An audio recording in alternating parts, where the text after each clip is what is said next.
అదరకొట్టే కారం రంగు రుచి ఆచి కారం పొడి. నీ ఉనికికి పునాది మేమే, స్వాతంత్రం తెచ్చింది మేమే. ఓ బంగ్లాదేశ్, వింటున్నావా? నీ పేరు ప్రపంచ పటంలో ఉందంటే అది కేవలం భారత్ పెట్టిన భిక్ష.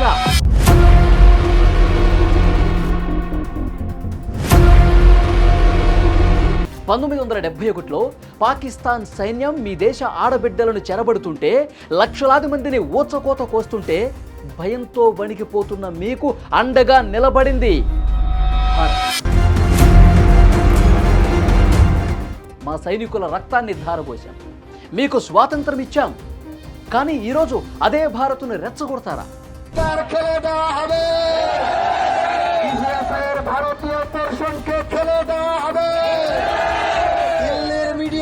ఏంటి, మీరు అప్పివ్వకపోతే భారత్ లేదా?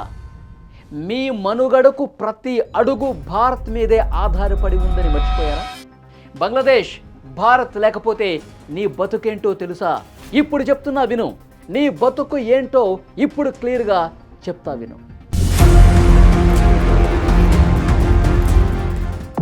నువ్వు స్విచ్ వేస్తే నీ ఇంట్లో బల్బు వెలగాలన్నా అది భారత్ ఇచ్చే విద్యుత్ వల్లే సాధ్యం. అదానీ పవర్ ప్లాంట్లు, భారత గ్రిడ్ల నుంచి వచ్చే కరెంట్ ఆగిపోతే బంగ్లాదేశ్ మొత్తం కూడా అంధకారంలో మగ్గిపోతుంది. గుర్తుందా? నీ పరిశ్రమలు పూర్తిగా మూతపడిపోతాయి. నీ ఆర్థిక వ్యవస్థ పేక మేడలా ఒక్కసారిగా కుప్పకూలిపోతుంది. మేం ఇక్కడ నీకు వెలుగులు పంచుతుంటే మా మీదనే విషం చిమ్ముతారా? నీ కంచంలో అన్నం పడాలన్నా భారత్ కనికరించాలి. మీరు తినే పప్పులు, ఉల్లిపాయలు, బియ్యం, గోధుమలు, ఇలా ప్రతి నిత్యావసరం భారత్ సరిహద్దుల నుంచే రావాలి. గుర్తుపెట్టుకో. భారత్ ఒక్కరోజు సరిహద్దులు మూసివేస్తే బంగ్లాదేశ్లో ఆకలి కేకలు మొదలవుతాయి. చైనా నుంచి మీరు ఉల్లిపాయలు తెచ్చుకోవాలంటే ఎంత ఖర్చు అవుతుందో, ఎన్ని రోజులు పడుతుందో ఒక్కసారి ఆలోచించారా? భారత్ ఇస్తున్న చౌకైన సరుకులే మీ కడుపు నింపుతున్నాయని మర్చిపోతున్నారా మీరు? బంగ్లాదేశ్కు జీవనాడులైన గంగా, బ్రహ్మపుత్ర నదులు భారత్ నుంచే ప్రవహిస్తాయి. నీ వ్యవసాయం, నీ నీటి అవసరాలు భారత్ తీసుకునే నిర్ణయాల మీద ఆధారపడుతాయి. మేం పెద్దన్నలా ఆలోచించి నీకు నీటిని పంచుతున్నాం. ఒకవేళ భారత్ ఎదురు తిరిగితే నీ పంట పొలాలు ఎండిపోయి ఎడారిలా మారిపోవటం ఖాయం. అర్థమవుతుందా నీకు? నీ భౌగోళిక స్థితిని ఒకసారి చూసుకో. బంగ్లాదేశ్లో పిచ్చుమీరి ప్రవర్తిస్తున్న యువతకి కూడా చెప్తున్నా, నీకు మూడు వైపులా భారత్ సరిహద్దులే ఉన్నాయి. నీకు వేరే దారి లేదు. నీ వ్యాపారం సాగాలన్నా, నీ విదేశీ వాణిజ్యం జరగాలన్నా భారత భూభాగం లేదా భారత సముద్ర మార్గాలు కీలకం. భారత్ కనుక ఎకనామిక్ బ్లాకేడ్ విధిస్తే బంగ్లాదేశ్ ఒక పెద్ద జైలులా మారిపోతుంది.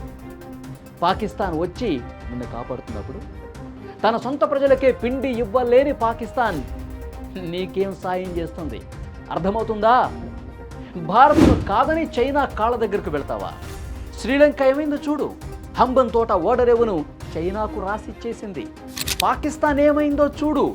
అప్పుల ఊబిలో కూరుకుపోయి బిచ్చగాడిలా మారిపోయింది. చైనా ఇచ్చే అప్పులు తీర్చలేక నీ సార్వభౌమత్వాన్ని అమ్మేసుకుంటావా? భారత్ ఎప్పుడు నిన్ను మిత్రుల్లా చూసింది, కానీ చైనా మాత్రం నిన్ను ఒక బానిసలా మారుస్తావు. మా చికెన్ నెక్ పై దాడి చేసి దేశాన్ని ముక్కలు చేయొచ్చని చైనా నువ్వు ఆశపడుతున్నారేమో. అది మీ తరం కాదు కదా, మీ బాబు తరం కూడా కాదు. గుర్తుపెట్టుకో. బంగ్లాదేశ్, ఇకనైనా నువ్వు మేలుకో. నీ ఉనికికి, నీ అభివృద్ధికి, నీ మనుగడకు భారత్ అత్యవసరం. షేక్ హసీనా ప్రభుత్వం పోయినంత మాత్రాన భారత్ పట్ల నీ వైఖరి మారితే నువ్వే నష్టపోతావు. భారత్ సహనానికి పరీక్ష పెట్టద్దు. భారత్ తలుచుకుంటే బంగ్లాదేశ్ లాంటి దేశాన్ని సృష్టించగలదు. అవసరమైతే అదే దేశానికి తన సత్తా ఏంటో కూడా చూపించగలదు.